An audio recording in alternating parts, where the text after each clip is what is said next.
La Fundación LED es una organización muy joven. Nosotros venimos efectuando una serie de relevamientos y monitoreos sobre la situación de la libertad de expresión en el país, basado fundamentalmente en dos ejes: los hechos de agresiones a periodistas o hechos de censura o algún tipo de restricción al acceso a la información, y un capítulo muy importante del monitoreo de recursos que el gobierno efectúa a través de estos años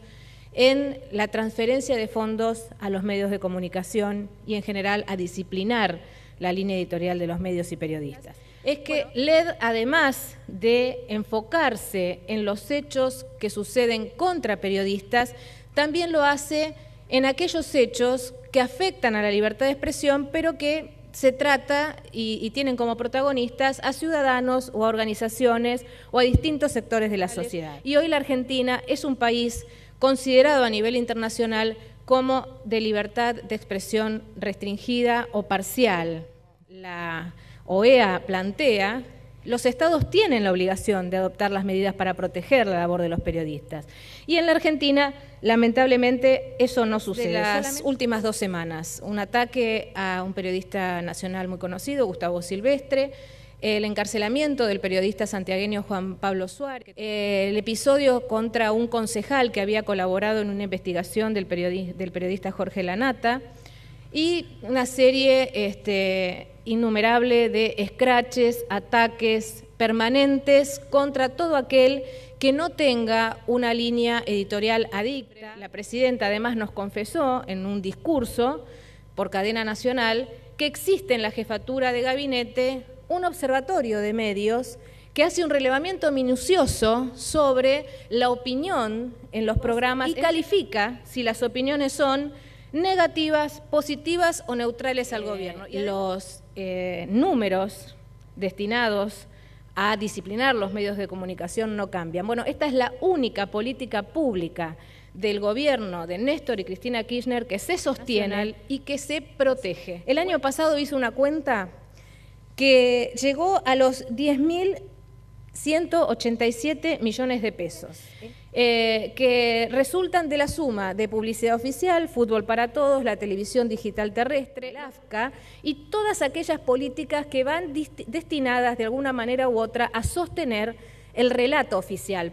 ¿Se acuerdan del 7D? El 7D que el gobierno planteaba como una fecha fundacional para la democracia y decía que a partir del 7D entonces todos nosotros, los ciudadanos, los pueblos originarios, las cooperativas, las ONG sin fines de lucro, íbamos a poder tener medios de comunicación. El fallo de la Corte Suprema, que dicta finalmente como que cierra esa discusión, dice que está bien, que la ley de medios es constitucional y se nos decía que la publicidad oficial tenía que repartirse de modo equitativa,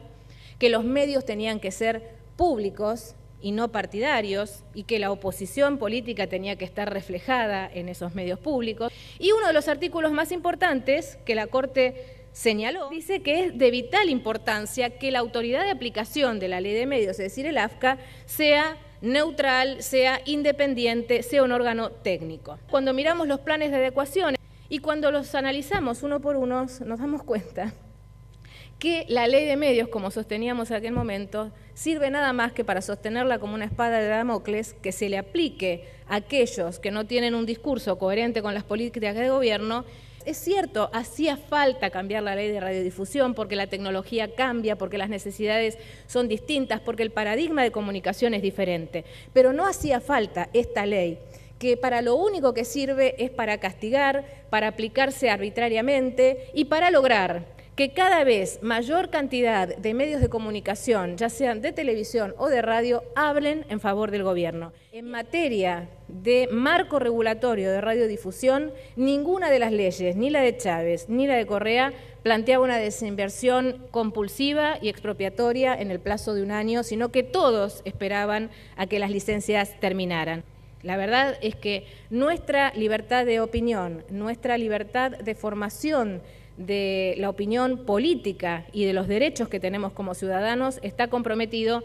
cuando desde el Estado se vuelca esta cantidad enorme de recursos de manera discrecional para silenciar la opinión distinta y para evitar el espacio a las minorías políticas. Si la opinión política no puede ser expresada desde las minorías o desde la individualidad de cualquier ciudadano, entonces lo que está en riesgo no es solo la libertad de expresión, sino es en sí mismo la democracia.